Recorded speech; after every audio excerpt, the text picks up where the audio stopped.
हे भक्ति वल्लभ तीर्थ गोस्वामी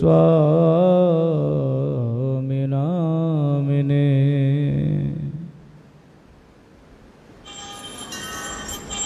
गुरवे गौरचन्द्राय राधिकावैस्तदालये कृष्णाय कृष्णभक्ताय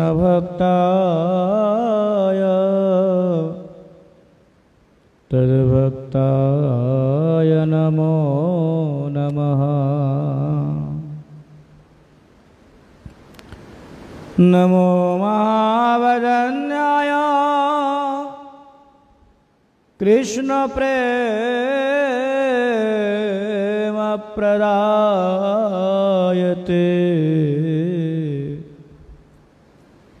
कृष्णाय कृष्ण भक्ताय तद्भक्ताय नमो नमः। तमादिदेवं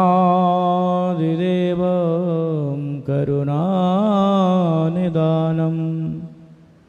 तमालवर्णं सुहितावतारम्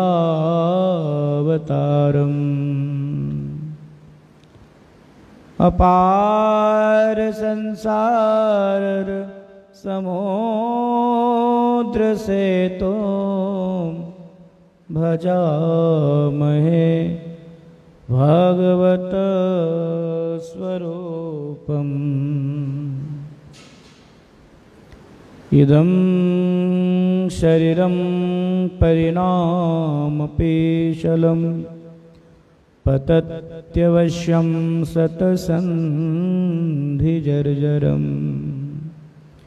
किमौषधं पृच्छसे मूढदुर्मते निरामयं कृष्ण रसायनं पिबः।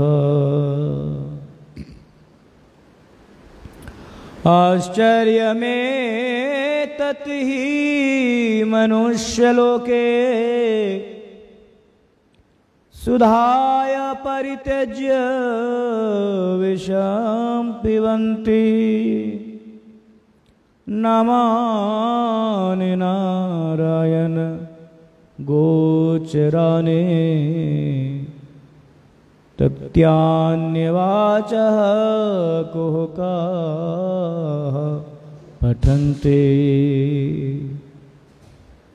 त्यजन्तु बान्धवाः सर्वे निन्दन्तो गुरवो जना तथापि परमानन्दो गोविन्दो मम जीवनम्। तथापि परमानन्दो गोविन्दो मम जीवनम्। श्रीकृष्ण चैतन्य प्रभो नित्यानन्द श्री अद्वैत गदाधर शिवासादि श्री गौर भक्तवृंद। हरे कृष्ण कृष्ण कृष्ण हरे हरे हरे राम राम राम हरे हरे। सबसे पहले स्मरीय परमाराध्य तुम गुरुदेव नित्यलीला प्रविष्टम विष्णुपाद अष्टोत्तर शतों से श्रीमद् भक्ति वल्लभ तीर्थ गोस्वामी श्री गुरु महाराज जी चरण कमलों में साष्टांग दंडवत प्रणाम पूर्वक उनके हेतु की कृपा प्रार्थना करता हूँ। हरि कथा श्रवण विपासु सज्जन वृंद मातृवृंद सबके प्रति यथा योग्य विवादन पूर्वक सबकी प्रसन्नता प्रार्थना करता हूँ। हरे कृष्ण। तो हम लोग श्रवण करते आ रहे हैं श्री चैतन्य भागवत के मध्य खंड के त्रयोदश अध्याय। त्रयोदश अध्याय में ये विशेष रूप में ये प्रसंग में पापों के बारे में विस्तार से यहाँ पर चर्चा की जा रही है। कहते जगाई माधाई ने ऐसा कोई ब्रह्मांड में पाप नहीं था जिन्होंने किया नहीं किया। वे चून चून करके पाप को शास्त्रों से निकाला करते थे कि भाई ये कौन सा पाप है, बोला अच्छा ये है, चलो ये रह गया अभी तक हमसे नहीं हो पाया तो आगे से बहुत ध्यान रखेंगे, इसको जल्द ही जल्द करेंगे पूरा। तो चून चून करके ऐसा वो पाप किया करते थे। तो कल हमने सुना था विशेष प्रकार से पातक, अतिपातक और महापातक के बारे में। और जो अनुपातक है ये कितने प्रकार के है? 35 प्रकार के अनुपातक है, छोटे छोटे पाप।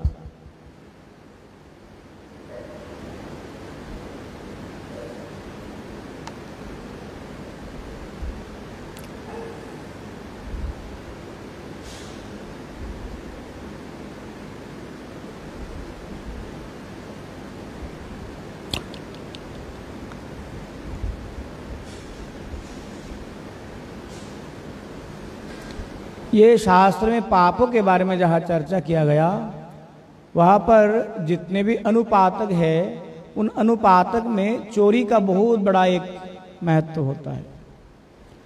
चोरी करते ना चीजें, चाहे कोई भी वस्तु चोरी कर रहे हैं वो अनुपातक में पड़ता है। और विशेष करके चोरी किसे कहेंगे हम? बहुत बार ऐसा होता है कि एक वस्तु की आवश्यकता है परंतु आपके वस्तु की आवश्यकता है, आप घर में नहीं है या मकान में नहीं है, रूम में नहीं है, आपके वर्तमान में आपको बिन बताए आपके वस्तुओं पर मैंने हाथ लगाया, ये चोरी के रूप में ही इसको गिने जाएंगे, है ना। आपके वर्तमान में आपके ना होने पर आपके वस्तुओं पर आवश्यकताएं है, ये हो ही सकते, पर उस वस्तुओं को हाथ लगाने से पहले एक बार अवश्य ही पूछ करके हाथ लगाना, अन्यथा ये चोरी का भार जो है आपके ऊपर लग सकते हैं। सहोदरा भगिनी गमन। सहोदरा भगिनी गमन किसे कहते हैं? जैसे मित्र है, आपके मित्र वो है। अब कई बार क्या होता है कि दोस्त घर में आते हैं और घर में हमारे बेटियां भी होती है, दोस्त के बहन। अब दोस्त के बहन के साथ उसका प्रणय जनित संबंध स्थापित हो गया, ऐसा करने पर पाप लगते हैं। उसको क्या पाप माना गया? सहोदरा भगिनी गमन। सहोदर मतलब दोस्त, और उनके बहन के साथ कोई ऐसा अन्यायकृत कार्य। कुमारी गमन। कुमारी गमन मतलब जो टीनेज है, जो इनमेच्योर्ड है, उसके साथ दुष्कर्म करना। इसीलिए हमारे वैदिक सभ्यता में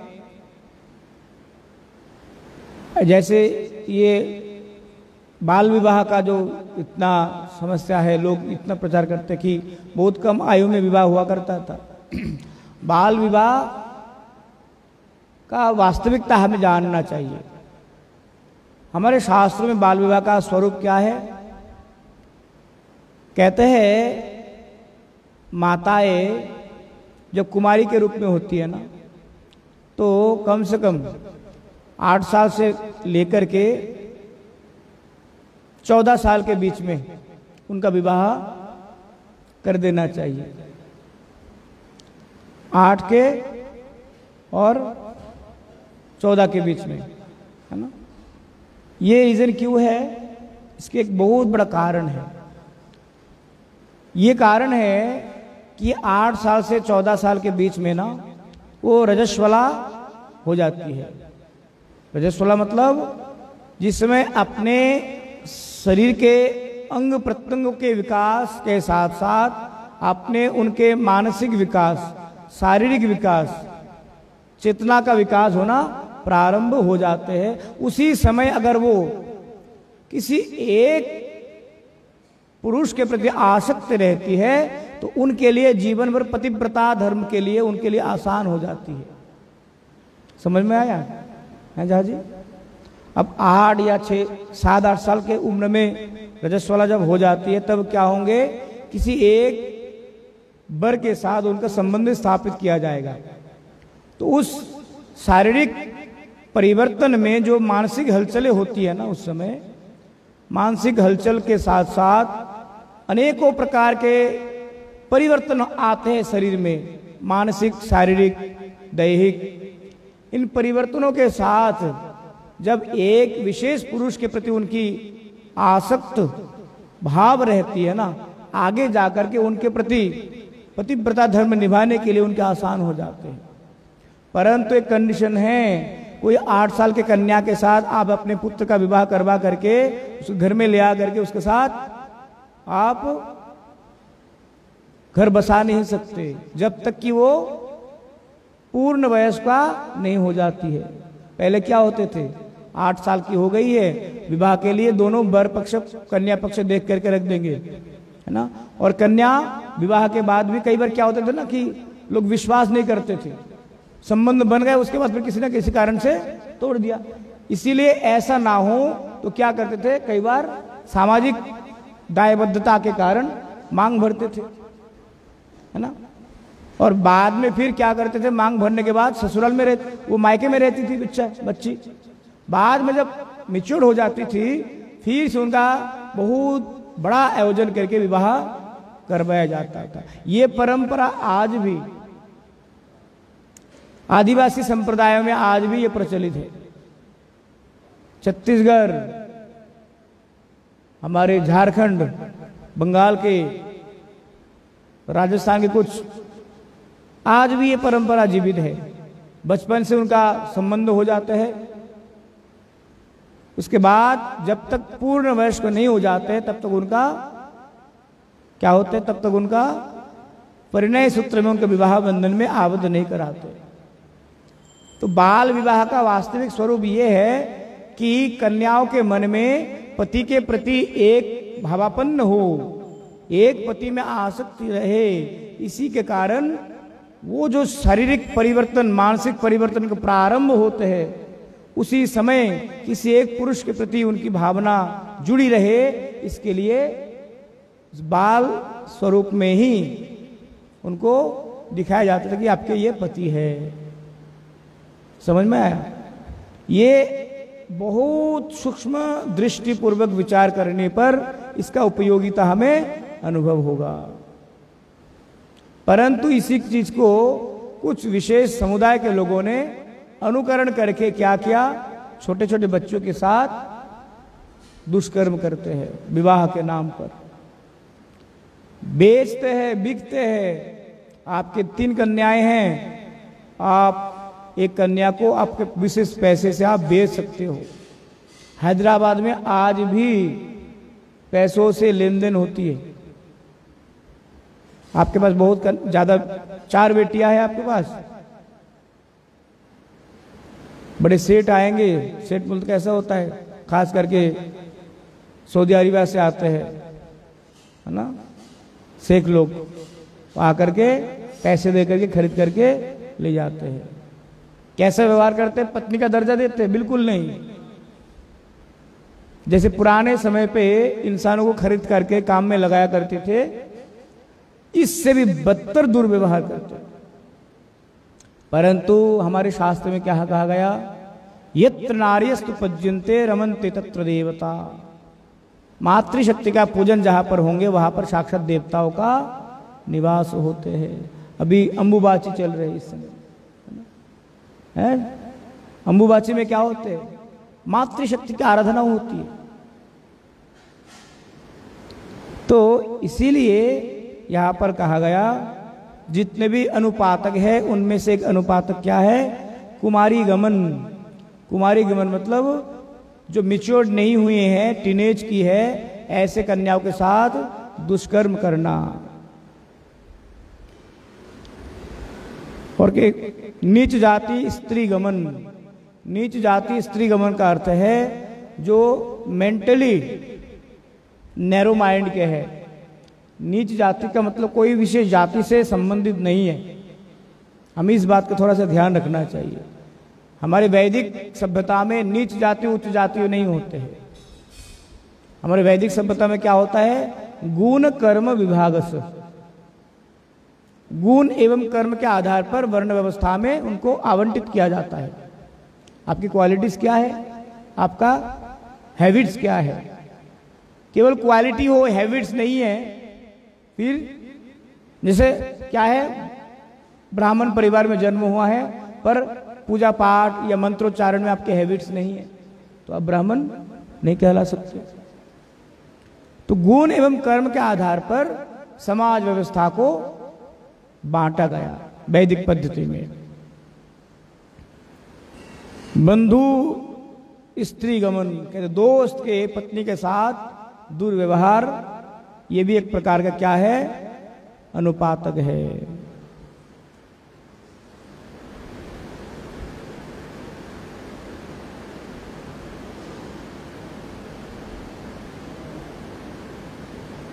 पुत्रेर अशवर्णा स्त्री गमन, मातृश्वसा गमन।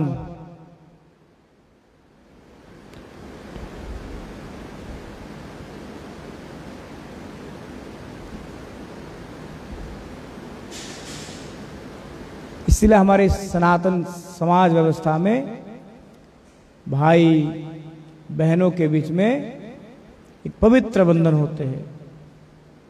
कैसे बंधन होते हैं? जैसे बहन अपने भाई को अपना रक्षा कर्ता मानती है और बहन अपने भाई को अपने बेटी से भी बढ़ करके मानो रक्षा के लिए मरते दम तक प्रयास करते हैं, क्योंकि इनको पाप माना गया। भगिनी गमन मतलब बहन के साथ दुष्कर्म करने की प्रवृत्ति जो है ये महापाप है। इसीलिए आप देखेंगे कि आज के वैज्ञानिक लोग भी इस बात को सिद्ध कर दिया है कि आपने समगोत्रीय व्यक्ति से या समगोत्रीय कन्या से आपका पुत्र का विवाह आप नहीं करवा सकते। इससे क्या होगा? जेनेटिक बीमारियां बढ़ती है। जेनेटिक बीमारियां समझते हैं?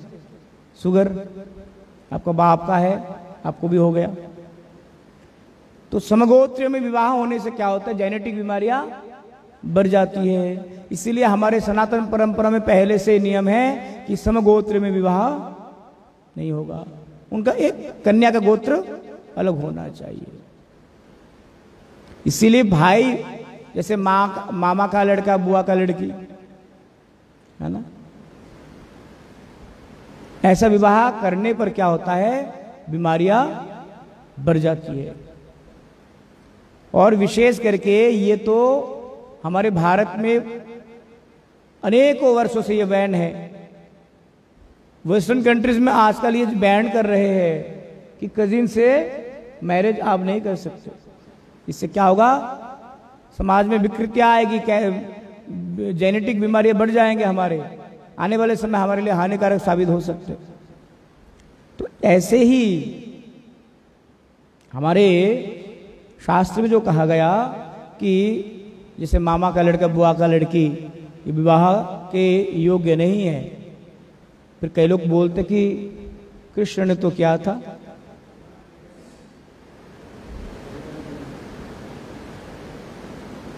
अपने बहन का शादी किनके साथ करवाया था? अर्जुन के साथ करवाया था ना। अर्जुन बुआ का लड़का है ना। कहते हैं आज भी बुआ और मामा के लड़का लड़की के बीच में विवाह कुछ कुछ जगह पर शास्त्रों में अनुमोदित किए गए, विशेष करके दक्षिण भारत में, साउथ इंडिया में उधर के लोगों में ये प्रचलन अभी भी है। और उधर के लोगों के द्वारा ये प्रचलन कुछ विशेष कारणों में किया गया है। शास्त्रों में ऐसा वर्णन मिलता है कि दक्षिण भारत में इसको पाप नहीं माना गया। कुछ विशेष रीजन हो सकते हैं इसका। अब देखिए केरल में आज के समय में जो केरल में जाते आते रहते जिनका अनुभव है उनको पता होगा, केरल में महिलाओं की संख्या अधिक है, पुरुषों की संख्या कम है। जिसका कारण क्या हुआ, केरल में मैक्सिमम एक घर में 2-2 पत्नियां होती है मैक्सिमम, क्योंकि वहां पर पुरुषों की संख्या महिलाओं की मात्रा में कम है।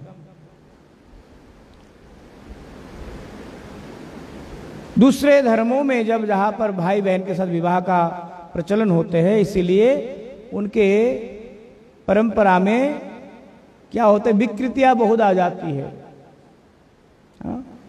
विकृतियां बहुत आ जाने पर क्या होते हैं, वो कहीं ना कहीं से बैकवर्ड रह जाते हैं, एजुकेशन से, हेल्थ से।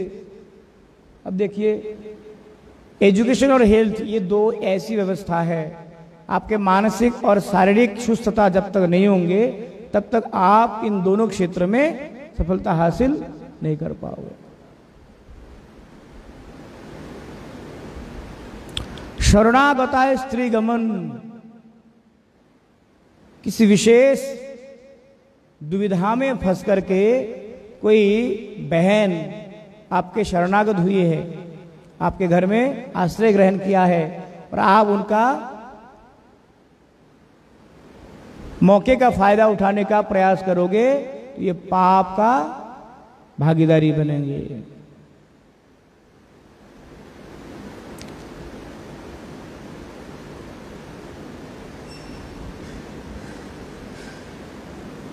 इस प्रकार से 19 प्रकार के कुछ अनुपातक है।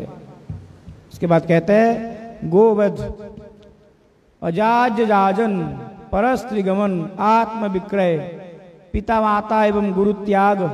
ये शब्द बहुत महत्वपूर्ण है। देखिए कैसे कैसे शब्द है। अजाज जाजन, अजाज जाजन मतलब कहते जो पूजने योग्य नहीं है उनकी भी पूजा करना है। जाजे जो पूजने के योग्य नहीं है उनकी भी पूजा करना, ये अनुपातक है। आत्म विक्रय, आत्म विक्रय मतलब अपने आप को बेच देना। हम अपने आप को कैसे बेचते हैं?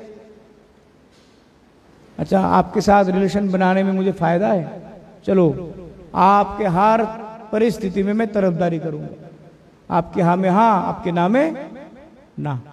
इसमें मुझे क्या फायदा? कुछ फायदा मिलेगा, आपकी करुणा दृष्टि मेरे पर बनी रहेगी, है ना। इसको आत्म विक्रय कहा गया। कुछ तुच्छ लाभ के आशा में आपने आपकी अस्मिता को बेच देना। पिता माता एवं गुरु त्याग, ये भी एक प्रकार के अनुपातक है। परंतु इसमें कंडीशन ये है, आपके पिता माता अगर आपसे भगवान का भजन करने के लिए बाधा बन जाते हैं, ऐसे पिता माता का त्याग करने पर भी आपका पाप नहीं लगता। पिता वैरी प्रहलाद, प्रहलाद ने तो पिता का त्याग किया, तो क्या प्रहलाद महाराज ने पाप किया था? नहीं। जिस पिता के प्रसन्नता के लिए भगवान रामचंद्र अयोध्या में चले गए, वनगमन कर गए, उसी पिता को, उसी पिता के अबाध्य होकर के प्रहलाद महाराज उनके ही परम दुश्मन, परम शत्रु विष्णु का वे गुणगान करते। तो पारिवारिक दृष्टि से प्रहलाद महाराज सही थे या गलत थे? पारिवारिक दृष्टि से गलत थे। पिता का दुश्मन है तो पिता का दुश्मन हमारा मित्र कैसे हो सकते? ये पारिवारिक दृष्टि है, ये सामाजिक दृष्टि है। इसी पारिवारिक और सामाजिक दृष्टि के कारण कहा गया कि घर का वेदी लंका डाही। किनको कहा गया? विभीषण जी को। ये पारिवारिक दृष्टि है। पारिवारिक दृष्टि में ये सही भी है कि भाई अपने घर को आपको हमेशा पहले देखना चाहिए।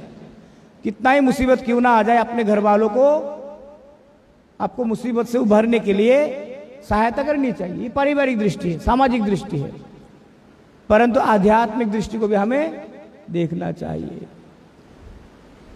तो पारिवारिक दृष्टि में जहां पर रावण ने अपने छोटे भाई विभीषण जी के सिद्धांत को लात मार करके उसको राज्यसभा से निष्कासित कर दिया, इसका कारण क्या था? विभीषण जी ने बस इतना कहा था कि आप राज्यसभा में आए हुए हनुमान जी जो राम जी के दूत है उनके साथ आप दुर्व्यवहार नहीं कर सकते, क्योंकि वो राजदूत है। राजदूत अवोध्य होता है, अबाध्य होता है, उनका वध नहीं किया जा सकता है। ये धर्म का उन्होंने ज्ञान दिया था अपने ही बड़े भाई को, क्योंकि ज्ञान का अभाव था इसलिए ज्ञान दिया था। अब ना मानने पर उन्होंने क्या क्या अपने ही छोटे भाई का अपमानित करके उनको निष्कासित कर दिया। शास्त्र में ऐसा वर्णन भी मिलता है जहां पर आपके ज्ञान की, आपके श्रद्धा की, आपके कला की कदर नहीं है, उस स्थान का परित्याग करना ही बेहतर है। विभीषण जी ने क्या किया? अपने परम प्रिय भाई को परित्याग करके कहां पर गए? भगवान रामचंद्र के शरण में। कहते हैं वो रामचंद्र जिनके केवल शरण में जाने मात्र से, भगवान कहते हैं मेरे शरण में जो जीव आया हुआ है या जो आए भी नहीं, जो मन में विचार ही किया कि राम जी के शरण में जाऊंगा, मैं उसी समय उनका बेड़ा पार लगा देता हूं। तो सामाजिक दृष्टि से अगर विभीषण जी पारिवारिक दृष्टि से गलत थे, आध्यात्मिक दृष्टि से वे परिपूर्ण सही थे। तो हमारे लिए कौन सी दृष्टि महत्वपूर्ण है? पारिवारिक दृष्टि या आध्यात्मिक दृष्टि? है जाजी? परिवार तो 2 दिन के हैं। वो परिवार के बारे में आप बात करना चाहते हो जो परिवार आपको आपके मुसीबत के पहाड़ पर धकेल देना चाहते हैं। संपत्तियों को लेकर थोड़ा बंटवारा क्या होने लग गया, आपके घर के सामने एक दीवार खड़ा कर देते हैं।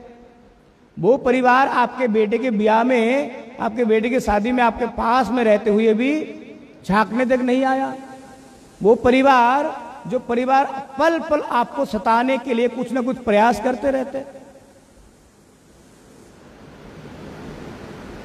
तो परिवार 2 दिन का है, परिवार हमेशा साथ नहीं देते। और सबसे बड़ा दुश्मन तो हमारा पहला परिवार ही बनते हैं, ये वास्तविकता है। तो पारिवारिक दृष्टि हमारे लिए उतना महत्वपूर्ण नहीं है जितना कि हमारे लिए आध्यात्मिक दृष्टि महत्वपूर्ण है। तो आध्यात्मिक दृष्टि से विभीषण जी बिल्कुल सही थे। तो ऐसे ही जहां पर कहा गया कि पिता का त्याग करना, माता का त्याग करना पारिवारिक दृष्टि से ये दोष है, परंतु आध्यात्मिक दृष्टि से अगर आपके पिता आपके भजन के अनुकूल नहीं है तो उन पिता माता का आप त्याग कर सकते हो। श्रीमन चैतन्य महाप्रभु जी इसके बारे में क्या कहते हैं? श्रीमन चैतन्य महाप्रभु जी इसके बारे में कहते हैं, माता गुरुर न शश्वत सज्जनो न शश्वत। कहते वो गुरु नहीं है, वो सज्जन नहीं है, वो माता नहीं है, वो पिता नहीं है। समुपेत मृत्युम, कहते जो हमारे आया हुआ सन्मुख मृत्यु से हमें कोई बचा नहीं सकते, वो हमारे माता के योग्य नहीं है। सन्मुख मृत्यु से कौन बचा सकते हमें? मृत्यु से कोई बचा पाते इस संसार में? कोई भी नहीं बचाता, सबको तो मरना ही पड़ता है। परंतु ये मृत्यु भय हमारे हृदय में जो हर बार हमें सताते रहते हैं, ये मृत्यु भय किनको नहीं होता है? वैष्णवों का मृत्यु भय नहीं होता है। क्यों नहीं होता है? क्योंकि उनके ये ज्ञान भगवान उनको दे देते हैं कि मृत्यु का मतलब परिसमाप्ति नहीं है, मृत्यु का मतलब फुल स्टॉप नहीं है। मृत्यु मात्र क्या है? तथा देहांतर प्राप्ति धीरज तत्र न मुह्यति। एक मात्र देहांतर है, एक देह से दूसरे देह में आत्मा का गमनागमन है। इसीलिए वैष्णव लोग मृत्यु से घबराते नहीं हैं, गले लगाते हैं मृत्यु से। अरे भाई, इसी मृत्यु के कारण तो मैं भगवत लोक तक पहुंचूंगा, जब तक मरूंगा नहीं तब तक थोड़ी ना भगवत लोक में जा पाएंगे। कम से कम कलयुग में तो अपने शरीर के द्वारा हम बैकुंठ में या गोलोक वृंदावन में नहीं जा सकते, पहले जाते थे द्वापर में, त्रेता में, है ना। और कलयुग के प्रारंभ में भी, कलयुग की स्टार्टिंग में भी देवी देवताएं मनुष्य समाज में आया करते थे, अब वो बंद हो गया, है ना। कलयुग की स्टार्टिंग में होते थे। तो इसीलिए कहते कि कलयुग में तो हम अपने शरीर को साथ लेकर के बैकुंठ में नहीं जा सकते, जब तक इस शरीर को हम पंच भौतिक क्रियाओं के द्वारा इनका सत्यानाश नहीं कर देते, अंत्येष्टि के द्वारा। तो इसलिए मृत्यु को वैष्णव लोग गले लगाते हैं, क्योंकि ये मृत्यु ही तो है जो हमें ये भौतिक शरीर से मुक्ति करके भगवान तक पहुंचाएंगे।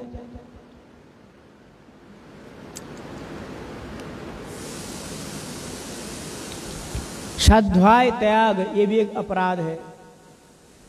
साध्वाय त्याग मतलब ये वेद आदि शास्त्र हमारे परम गुरु महाराज जी ने बड़े परिश्रम करके श्री चैतन्य वाणी प्रेस का गठन किया था। श्री चैतन्य भागवत, श्री चैतन्य चरितामृत, जैव धर्म आदि आदि बहुत से महान महान ग्रंथ वहां से प्रकाशित होते हैं। इनका अध्ययन न करने से हमें पाप लगता है। बोले हम अगर अध्ययन नहीं करेंगे तो कौन करेगा, हैं जाजी। जो लोग हम आश्रम वास करते हैं, जो लोग मठवास करते हैं, भगवान का भजन करते हैं, अगर हम ही गीता नहीं पढ़ेंगे तो कौन पढ़ेंगे? हमें ही पढ़ना चाहिए ना, बाहर से थोड़ी लोग पढ़ेंगे। तो जब तक हम ही नहीं पढ़ेंगे तो बाहर वाले क्यों पढ़ेंगे? तो ये भी एक प्रकार के अनुपातक है।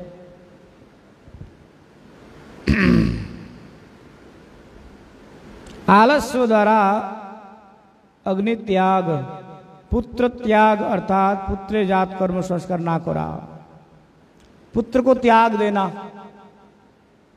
अब पुत्र को त्याग देना का मतलब होता है, एक तो होता है तेज्य पुत्र शब्द, एक तेज्य पुत्र का मतलब है बेटा इतना उद्दंडी कि उसको बेदखल कर दिया। और एक पुत्र त्याग का अर्थ होता है कि संतान के प्रति सही सही रूप में परवरिश ना करना, भी एक पुत्र त्याग पाप का आपको फल मिल जाएगा। आपका बेटा हुआ है, आपके बेटे के संस्कार के लिए आपने कोई भी प्रयास नहीं किया, ये पुत्र त्याग पाप का फल आपको मिल जाएगा।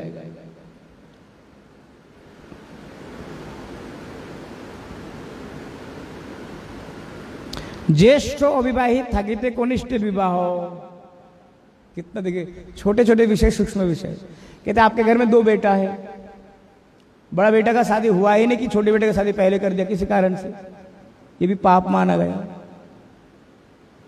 ऐसा जी कितने पारिवारिक विषयों को सूक्ष्मता पूर्वक विचार करके लिखा गया शास्त्रों में। आपके घर में 2 बेटियां हैं, किसी न किसी विशेष कारण से छोटी बेटी की शादी आपने पहले कर दिया, बड़ी बेटी रहती, अब क्या होगा? आपने तो कर दिया, पर बाद में जो बड़ी बेटी पे प्रश्न आएगी, प्रश्न उठेंगे हैं, उन प्रश्नों का सामना आप तो बाद में करेंगे, पहला उस कन्या को करना होगा। देखो कुछ तो की होगी ना, इसलिए शादी नहीं हुई होगी, है प्रेम जी, इसको पाप माना गया।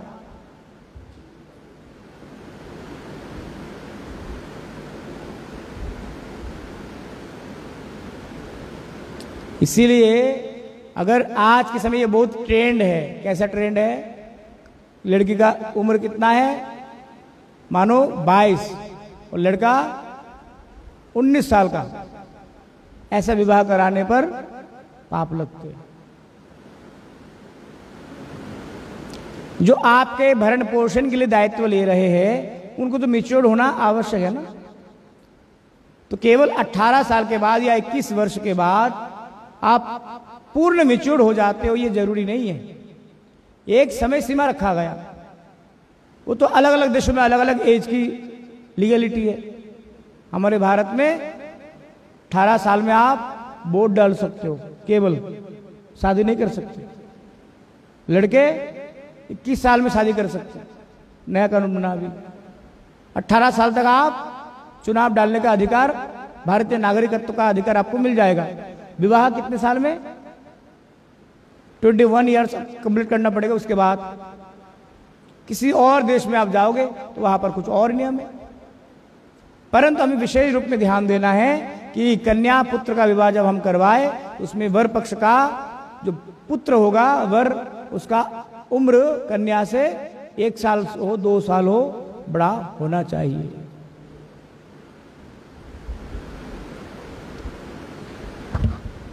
आगे कहते ऐसे शादियों में जहां पर क्या होते हैं, कुछ गलतियां रहती है, कुछ विशेष कारण में जबरदस्ती विवाह करवाए जाते हैं। ऐसे विवाह में जो यजमान को खुश करने के लिए पंडित जाते हैं और सब कुछ जानते हुए भी चुप रहते हैं, ऐसे पंडितों को भी पाप का भागीदारी माना गया।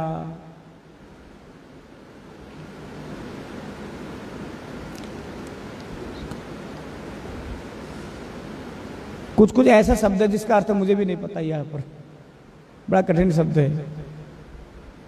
कन्या दूषण, वृद्धि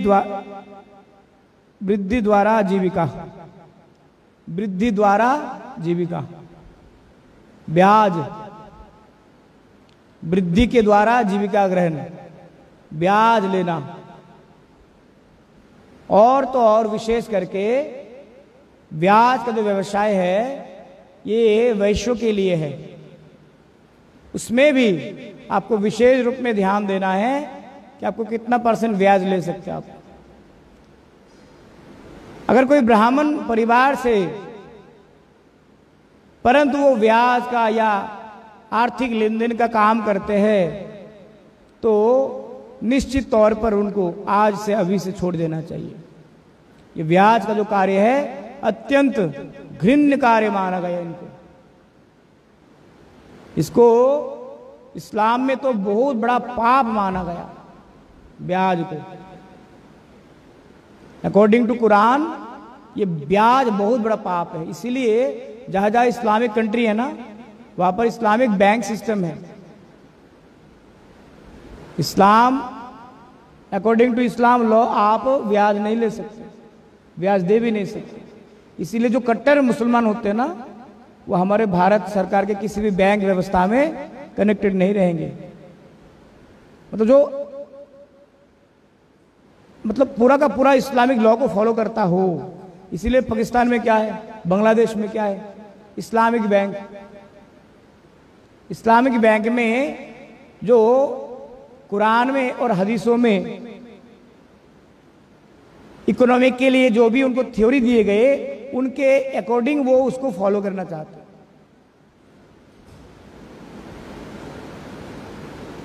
जैसे ज़कात के लिए इस्लामिक बैंक से आपके पास, आपके अकाउंट में जो भी पैसे रहेंगे ना, आपके ना इच्छा होने पर भी ज़कात के लिए बैंक वाले पहले से ही, ज़कात मतलब समझते हैं दान, जैसे हम हिंदुओं में दान करते हैं, इस्लाम में ज़कात का परंपरा है। ज़कात, नमाज है, ऐसे 5 उनका विधान है। उसमें से एक दान है। ज़कात का मतलब क्या है, जैसे कुर्बानी अभी गया, कुर्बानी में आप एक ऊंट का बलि दिया है, आपके पड़ोसी में ऐसे 4 परिवार जो सामर्थ्य नहीं है जिनका, अब उनको बांटो। तो कहा गया इस्लामिक बैंक में जब आप पैसे रखेंगे तो ज़कात के लिए आपके ना चाहने पर भी वो लोग क्या करेंगे, आपकी जो धनराशि है ज़कात के लिए जितना % बनता है वो ले लेंगे और वो ज़कात के लिए लगा देंगे। हमारे शास्त्रों में क्या कहा गया है, हिंदू शास्त्रों में कहते हैं आपके द्वारा कमाया हुआ जो धनराशि है उसके दशांश 100 में से 10वें हिस्से क्या किसके लिए होना चाहिए, भगवान के लिए होना चाहिए, अच्छे कार्य के लिए होना चाहिए, समाज के लिए होना चाहिए। क्या हम करते हैं? नहीं करते। इसीलिए जो ब्याज देना इसको बहुत बड़ा पाप माना गया, और वो भी ब्राह्मण होकर के कोई ब्याज का काम करता है तो ये बहुत बड़ा पाप होता है।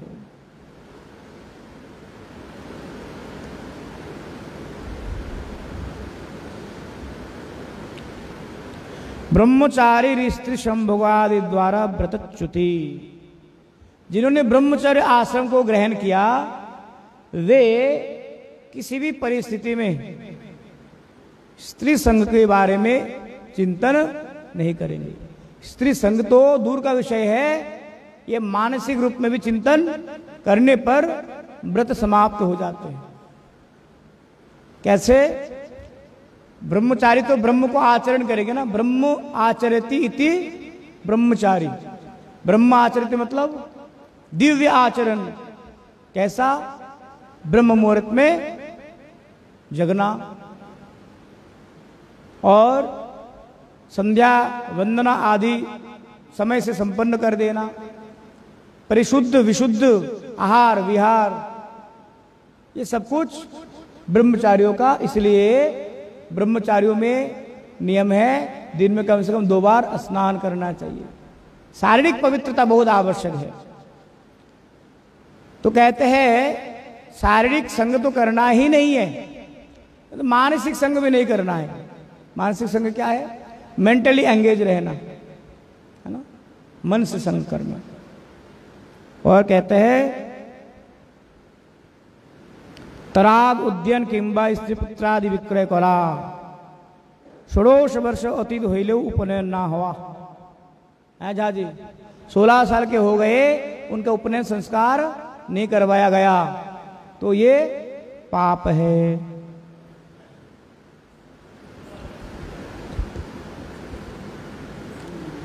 वेतन लोहिया वेद अध्यायन, पैसे लेकर के वेद पढ़ना या फिर पैसे लेकर के वेद पढ़ाना, दोनों ही पाप है।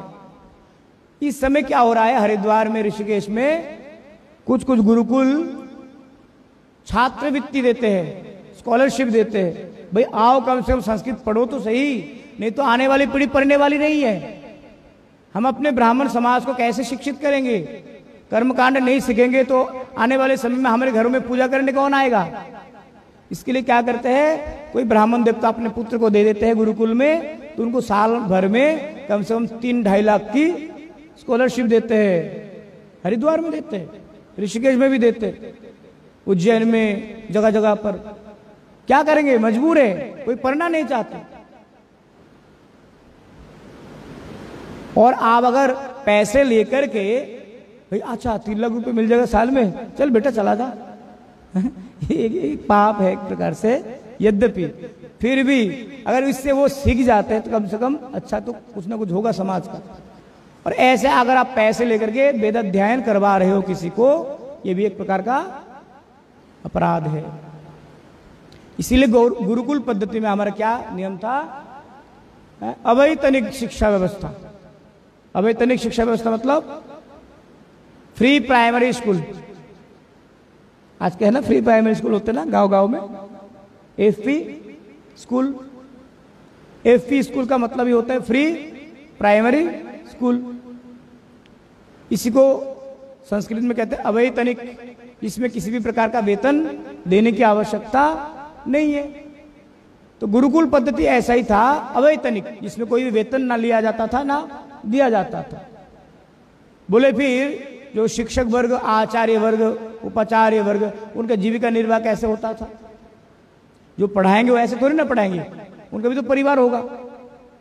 कहते हैं ऐसे जहां पर टोल होते थे, टोल मतलब गुरुकुल, गुरुकुल में जो आचार्य पढ़ाते थे ना, उस आचार्य के परिवार के भरण पोषण का पूरा दायित्व जो है, एक एक मोहल्ले में एक एक गुरुकुल।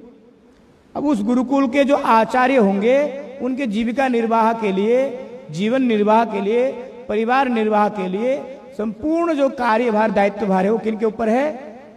वो मोहल्ले के जितने भी लोग रहते हैं। और ये परंपरा हमसे कॉपी करके मुसलमान भाई लोग बहुत डेवलप किया। हमारे मंदिरों में पुजारियों का अभाव हो जाते हैं, पर मुसलमान भाइयों में मुमिनों का अभाव नहीं होगा, मौलानाओं का अभाव नहीं होगा।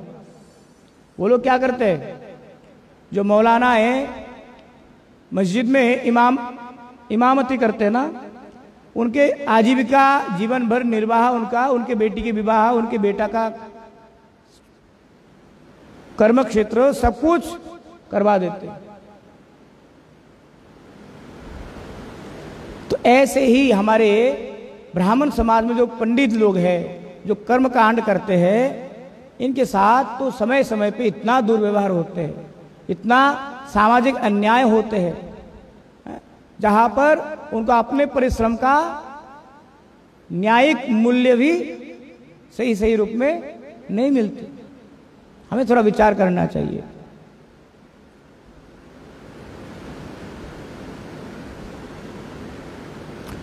अविक्रय वस्तु विक्रय, जो वस्तु आप बेचने के योग्य नहीं है, आप फिर भी मार्केट में ले जा करके कैसे कैसे अपनी चातुरता से बेच दिया, है ना।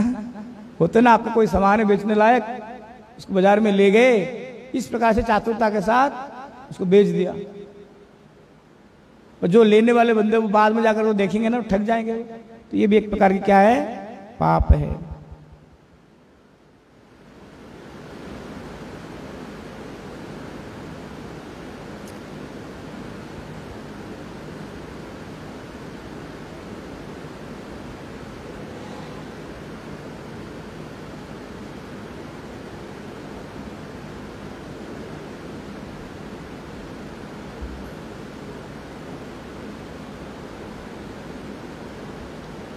कहते भारजादि उपपत्ति द्वारा जीविका निर्वाह।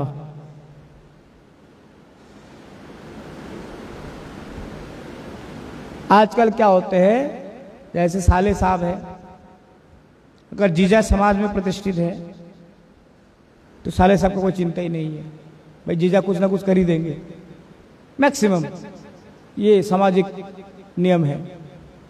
अगर जीजा जी एक समाज में अच्छे पोस्ट पर होंगे, उनके साले साहब का तो पहला नंबर लग ही जाएगा, है ना।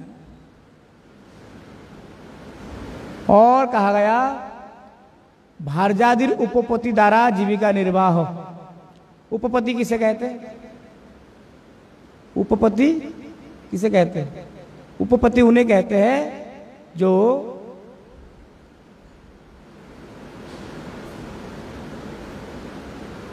क्या बोले इसको, अभी कहते मतलब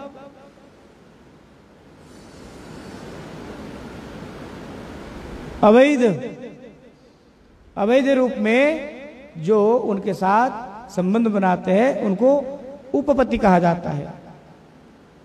कहते हैं ऐसे आपके जीजाजी समाज में प्रतिष्ठित है और आप अपने आप को प्रतिष्ठित करने के लिए जीजाजी को आपने क्या किया, सिफारिश किया। ये भी क्या है, पाप है।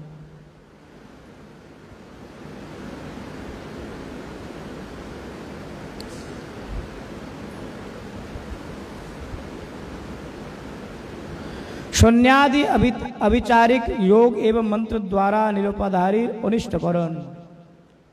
कुछ तांत्रिक लोग होते हैं ना, तंत्र विद्याएं उनको आती है, वो क्या करते हैं, अपने तंत्र विद्याओं से समाज के लोगों का अनिष्ट करते हैं बेफिजूल के। आपके साथ थोड़ा सा लड़ाई हो गया, झगड़ा हो गया, अच्छा चलो दिखाता हूं मजा में।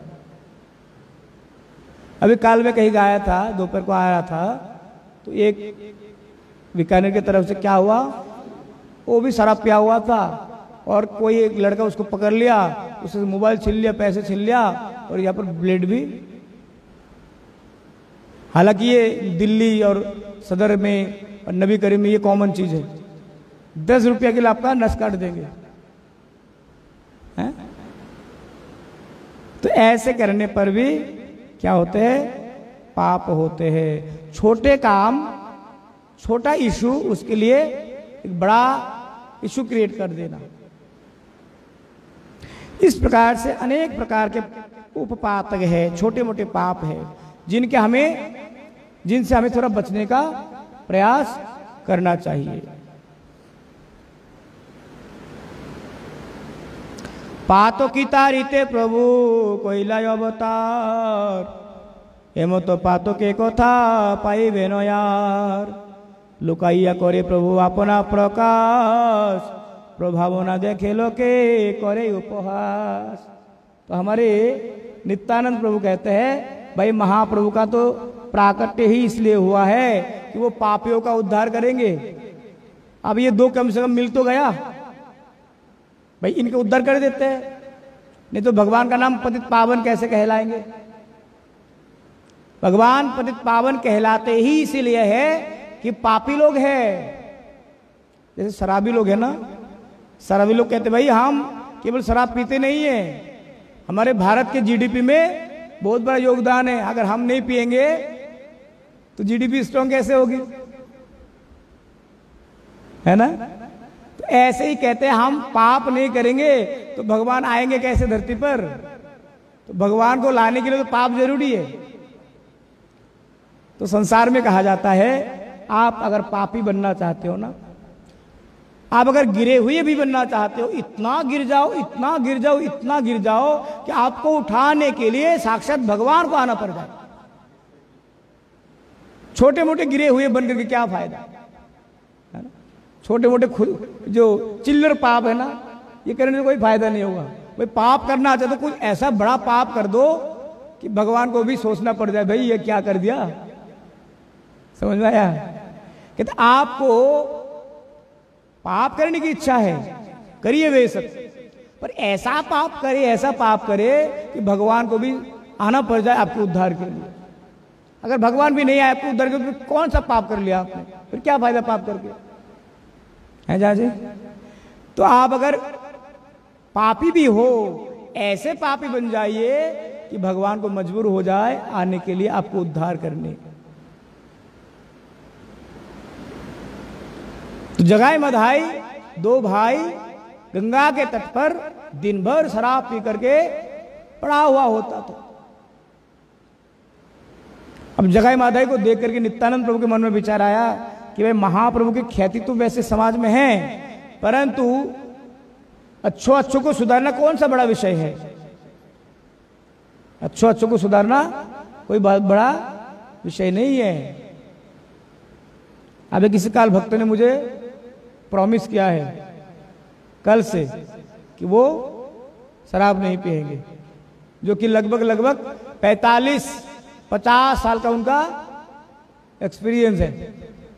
कल से उन्होंने संकल्प लिया कि आज से बिल्कुल बंद है और आने वाले बहुत जल्दी प्रैक्टिस के लिए वो माला लेंगे। तो ये संकल्प लेने के लिए उनको 6 महीने लगा। कितना महीना? 6 महीने लगा, और 6 महीने से लगातार बिल्कुल बंद किया है।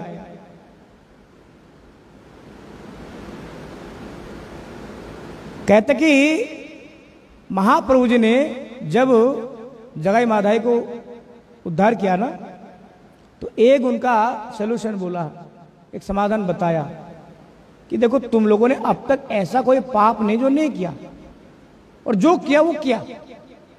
इसका मतलब ये भी नहीं कि पाप किया तो तुम भक्त नहीं बन सकते। भगवत गीता में कहा जाता है कि अपि चेत सुदुराचारो भजते माम अनन्य भाग। आप कितना ही दुराचारी क्यों ना बनो, जिस समय भक्ति के लिए आपकी श्रद्धा जागृत हो जाए उसी समय आप भक्त बन जाओगे। जब जागो तब सवेरा। तो इसीलिए महाप्रभु ने कहा कि आज मैं तुम्हें बोल रहा हूं कि अगर तुम लोग आज से संकल्प लोगे, जोगाई माधाई आर ना करिस पाप, आज से और पाप नहीं करना, अगर ये संकल्प लेते हो तो सिद्धि भवती, जल्दी जल्दी आपको सिद्धि प्राप्ति हो जाएगी। वही जगाई माधाई आगे जाकर के क्या नाम धारण किया? जगदानंद और माधवानंद। बहुत बड़े भक्त बन गए थे बाद में, जगदानंद और माधवानंद महाप्रभु जी ने नाम रखा था। तो जरूरी नहीं है कि जो लोग पाप किया है, अन्याय किया है, वो भक्त नहीं बन सकते। भक्त कोई भी बन सकते। आपके फैमिली बैकग्राउंड क्या है ये महत्वपूर्ण नहीं है। आपकी पूर्व जन्मों की सुकृति के फलस्वरूप में आप भक्ति में आगे बढ़ते हो। इसी जन्म में आपने बहुत पाप किए होंगे, बहुत अन्याय कार्य किए होंगे, परंतु आप अचानक से भक्त बन गए। इसका मतलब क्या है? ये इस जन्म का कार्य नहीं है, पूर्व जन्म का कमाया हुआ सुकृति है जो इस जन्म में फलीभूत हो रहे हैं।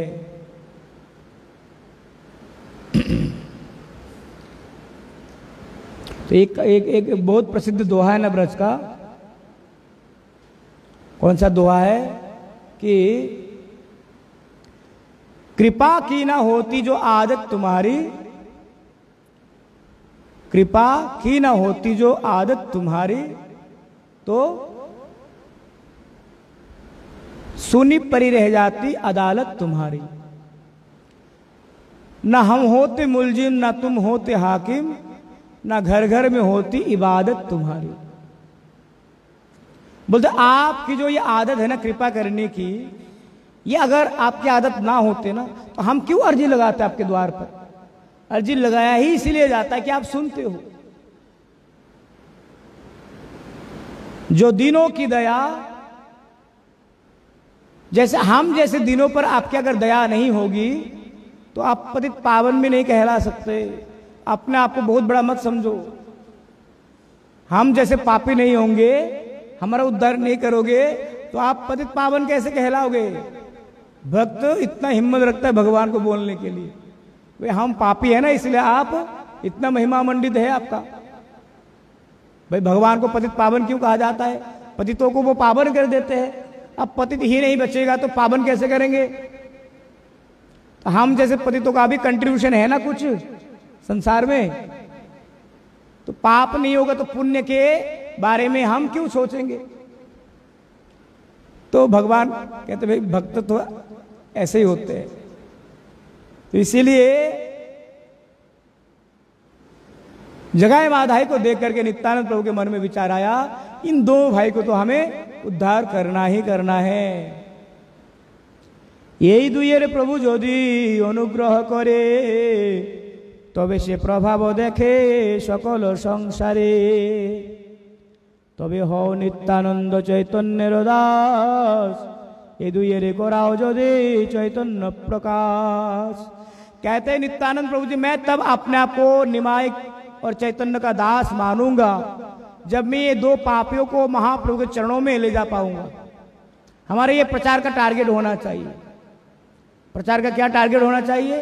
कम से कम हमारे संस्पर्श में जो लोग हैं उनको तो हम भगवान के साथ जोड़ ही दे। जो हमारे संस्पर्श में नहीं है, दुराचारी, पापाचारी, अत्याचारी, उनको भी भगवान का भजन में कैसे लगाया जाए ये हमारा लक्ष्य होना चाहिए। यह अगर जीवन का लक्ष्य हो जाएगा ना तो यह हम निश्चित कह सकते हैं कि आप अपने साधन, अपना माला, अपना जप, अपना तप कितना कर पाओगे मुझे पता नहीं इसके बारे में। मैं अपने माला में निष्ठा रह करके कितना लाख माला जीवन भर कर पाऊंगा मुझे संदेह है। परंतु आपने अगर किसी एक भक्त को भी भगवान तक पहुंचाया, भगवान तक लेके आए, गुरुजी तक लेकर के आए और उन्होंने निष्कपट भाव से अगर हरि भजन किया ना तो कम से कम उनके भजन से आपका भी कल्याण निश्चित हो जाएगा। समझ में आया? जैसे LIC का एजेंट है ना, क्या करते हैं आप एजेंट बनते हो, एजेंट बनने के बाद आपको टारगेट देते हैं कि महीने में आपको 3 पॉलिसी मैक्सिमम 3 पॉलिसी महीने में देना पड़ेगा। आपने 6 महीने तक ये टास्क पूरा कर दिया तो आपका रैंक क्या कर देंगे? बढ़ा देंगे, आपको परसेंटेज ज्यादा दे देंगे। बोले आप आज से आपको 15% मिलेगा। हो गया। अगले महीने में क्या बोला कि आप 3 से नहीं आपको 6 पॉलिसीज करना होगा। ऐसे करते करते जब हाई रैंक में पहुंच जाएंगे तो वहां पर आपको फिर पॉलिसी नहीं करना होगा। क्या करना होगा? एजेंसीज बनाने होंगे। एजेंट को बनाओ आप, जो एजेंट एक साथ 100 पॉलिसी करवा दे।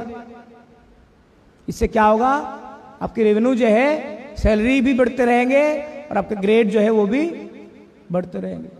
ऐसे ही भक्ति मार्ग में आप जितने भक्तों को अधिक से अधिक भक्ति के साथ जोड़ेंगे, आपके भक्ति कार्मिक अकाउंट्स में, लेकिन कार्मिक अकाउंट्स हम सबके होते हैं क्योंकि हमें कर्म करना ही पड़ता है। इतना भक्ति में प्रतिष्ठित नहीं है कि हम सेवा करेंगे, अभी तक हम कर्म ही करते हैं। तो कार्मिक अकाउंट में क्या होंगे, जो हमारे बैड रिजल्ट है वो धीरे धीरे डाउनफॉल हो जाएंगे और अच्छे रिजल्ट हमारा उसका ग्राफ जो है बढ़ते जाएंगे। इससे क्या होगा, इससे सुकृति होगी और सुकृति से भी क्या होंगे, भगवत प्राप्ति। तो इसीलिए हमें प्रयास करना चाहिए। नित्यानंद प्रभु जी ने कहा स्वयं, कहते मैं तब अपने आप को निमाई या चैतन्य महाप्रभु का दास मानूंगा जब मैं ये दो पापियों को, ये दो शराबियों को मैं भक्त बना पाऊंगा। तो हमारे जीवन में भी कुछ ऐसा लक्ष्य होना चाहिए कि हमारे पड़ोसी लोग जो हमेशा लड़ते रहते, झगड़ते रहते, शराब पीते रहते हैं, उनको धीरे धीरे धीरे धीरे समझाए और मठ की तरफ हम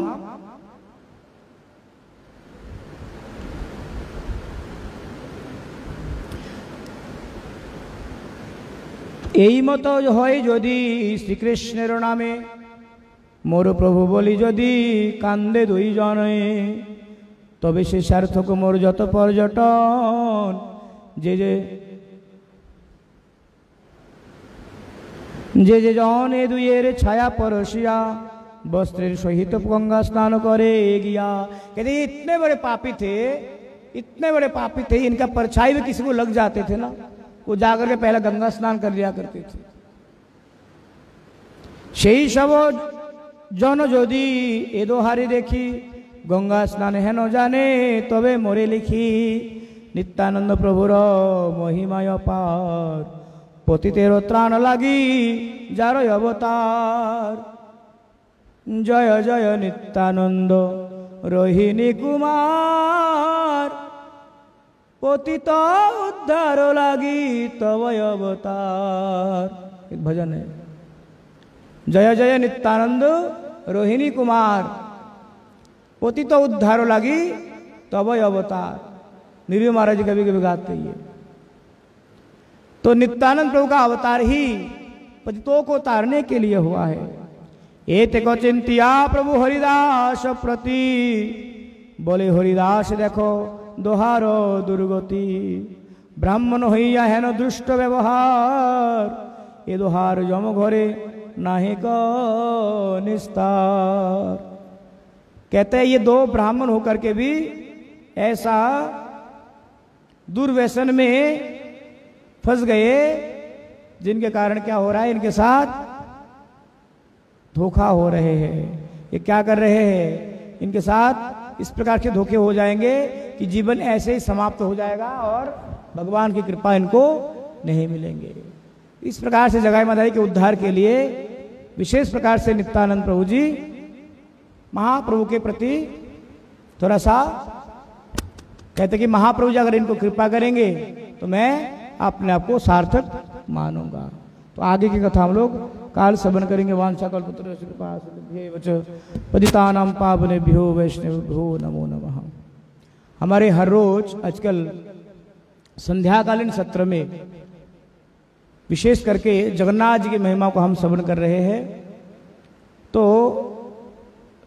हमारे वेदों में, पुराणों में, उपनिषदों में और लौकिक गाथाओं में जगन्नाथ जी के लिए क्या विचार है, ये हम हर रोज संध्या 8:30 से 9:30 तक हम श्रवण करते हैं। मेरे फेसबुक प्रोफाइल में जाकर के आप इस लाइव को अटेंड कर सकते हो, जिसमें विष्णुपद दासादास करके मेरा पर्सनल अकाउंट है। उसमें 8:30 से 9:30 नित्य प्रति लाइव होते हैं, आप उसमें अवश्य ही अटेंड कर सकते हैं। हरे कृष्ण।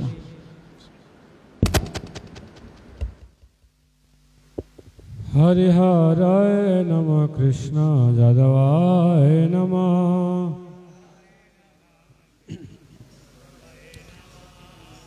जादवाय माधवाय केशवाय नमः। जादवाय माधवाय केशवाय नमः।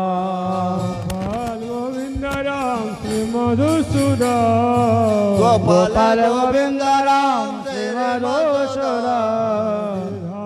गोपीनाथ मदन मोहन जय जय गिरिधारी गोपीनाथ मदन मोहन चैतन्य नित्यानंद श्री अद्वैत सीता श्री चैतन्य नित्यानंद श्री अद्वैत सीता हरि गुरु वैष्णव भागवत गीता हरि गुरु वैष्णव भागवत गीता रूप सनातन भट्ट रघुना जय रूप सनातन भट्ट रघुना जीव गोपाल भट्ट दास रघुना श्री जीव गोपाल भट्ट दास रघुना क्षय गोसाई करी चरण बंद हे जय गोसाई करि चरण बंद जाहिते विघ्न नाश विष्णुपुरा जहाँ हित विघ्न नाश विष्णुपुर क्षय गोसाई जय मुनि तारदा हे जय गोसाई जार मोहि तारदा पद रेणु मोर पंचग्राम दासवार पदरेनु मोर पंचग्राम चरण श्री भक्त शनिवार साधर चरण श्री भक्त धन्यवाद जन्म जन्म आए अभिलाष जन्म जन्म आए अभिलाष क्षय गोसाई जब ब्रज कैलवा जय गोसाई जाबे ब्रज कैलावा कृष्ण नित्य लीला करिला प्रकाश ब्रज राधा कृष्ण नित्य लीला करिला प्रकाश आनंद बल हरि भज वृंदावन मनेर आनंद बोल हरि भज वृंदावन श्री गुरु वैष्णव पद मजाइया श्री गुरु वैष्णव पद मजाइया गुरु वैष्णव पाद पद्म करिया श्री गुरु वैष्णव पाद पद्म करिया नाम संकीर्तन कहे नरोत्तम दास हरि नाम नाम संकीर्तन कहे नरोत्तम दास तो नरसिंह इतो नरसिंह परतो नरसिंह तो जतो जामित तो नरसिंह यतो यतो यामे ततो नरसिंह नरसिंह हृदय नरसिंह हरि नरसिंह हृदय नरसिंह सिंह महादेव शरणं प्रपद्ये नरसिंह महादेव शरण प्रपद्ये नमस्ते नरसिंहाय प्रहलाददायिने नमस्ते नरसिंहाय प्रहलाददायिने हिरण्यकशिपुर्वक्षशिलाटङ्कन खालय हिरण्यकशिपुर्वक्षशिलाटङ्कन खालय वागीशायशवदन सूर्यस्य च वक्षसि वागीशायशवदने लक्ष्मीयस्य च वक्षसि शास्त्र हृदय संवृतं नरसिंहं भजे यथास्त्र हृदय संवृतं नरसिंहं भजे नरसिंह जय नरसिंह जय नरसिंह नरसिंह जय नरसिंह जय जय नरसिंह प्रहलादेश जय पद्ममुख पद्मभृंग प्रहलादेश जय पद्ममुख पद्मभृंग कृष्ण हरे कृष्ण कृष्ण कृष्ण हरे हरे हरे कृष्ण कृष्ण कृष्ण हरे हरे राम राम हरे हरे हरे राम राम राम हरे हरे कृष्ण कृष्ण कृष्ण हरे हरे हरे कृष्ण कृष्ण कृष्ण हरे हरे राम राम हरे हरे हरे राम राम राम हरे हरे कृष्ण कृष्ण हरे हरे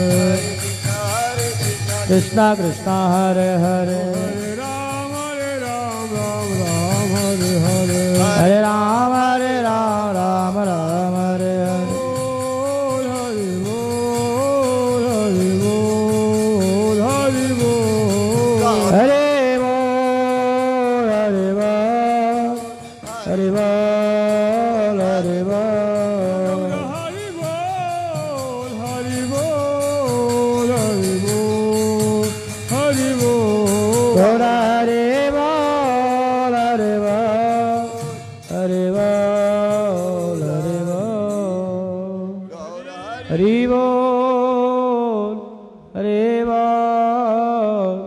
हरे बोल हरे बोल हरे बोल हरे बोल हरे बोल।